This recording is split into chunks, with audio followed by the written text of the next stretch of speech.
welcome to my mini vlog. Nagbabalik na naman nga ako na minsan matino, minsan talaga may kabog ang utak. At dahil nga namimiss ko na naman nga ang mag-ingay sa NF nyo, kaya naman gagawa tayo ng mini vlog for today. Sobrang tanghali na nga kami nagising lahat dahil maaga nga umulan at sobrang sarap talaga ng tulog namin. At ganyan nga talaga ang itsura ng buong bahay namin, sobrang gulo at sobrang kalat nga talaga. Nag-overnight nga kasi dito yung mga kaibigan ko at nagtagay nga kami, kaya naman hindi na nga ako nakapaglinis dyan bago natulog. Ano, tara, magsipagsipagan for today's video. Let's go!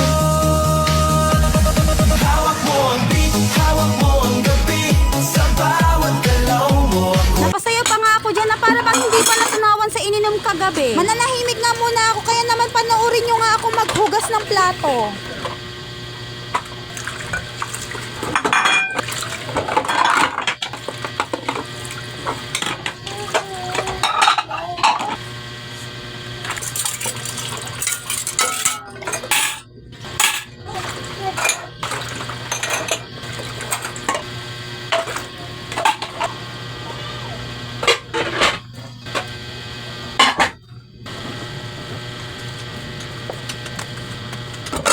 Kita nyo to?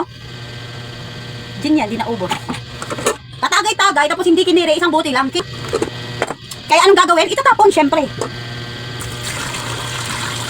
Ah, amoy palang nalasin ako, te. Oh, pulutan namin to.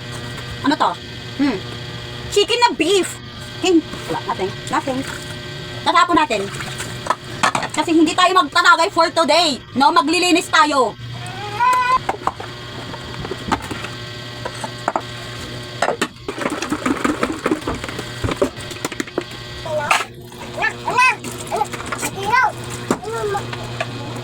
At sa sobrang katanghan ko nga, natapunan ko nga ng alak itong bedsheet namin. At imbis nga wala pa sa utak ko ang magpapalit, ay magpapalit na talaga tayo. Dahil hindi ko naman ugali na bawat pagising ko nga ay mangangamoy alak tayo. Habang inaayos ko nga itong mga unan sa higaan namin, feeling ko talaga nasa langit ako sa sobrang liwanag. Pero in fairness, ang sexy at ang blooming ko dyan tignan. Na para bang nakakaganda talaga yung gin. Araw-arawin ko kayang uminom yan para mag-blooming lalo. Char. Nilagay ko na nga rin pala itong mga teddy bear na maliliit sa kama namin para naman gumanda-ganda at may design tignan. Kahit ibang kulay pa nga yan dyan, wala kayong magagawa, buhay ko to. Char. Sa totoo lang kasi talaga madudumi pa yung mga kulay pink na teddy bear ko, kaya naman yan muna yung ginamit ko dyan. Plus, mga bibi nga kasi talaga ni Lorin yan. Pag hindi niya nga nakikita yan, ay umiiyak nga siya. Mas naawat, close pa nga ni Lorin yung mga teddy bear na yan kaysa nga kay Amber na kapatid niya. At dahil nga tapos na tayo magpalit ng punta at bedsheet, dadalhin na nga natin itong mga labahan sa CR. Idadagdag ko nga ito sa mga tambakong labahan na lalabhan ko nga ngayong araw. At yan lang naman. Bye-bye! See you in my next mini vlog!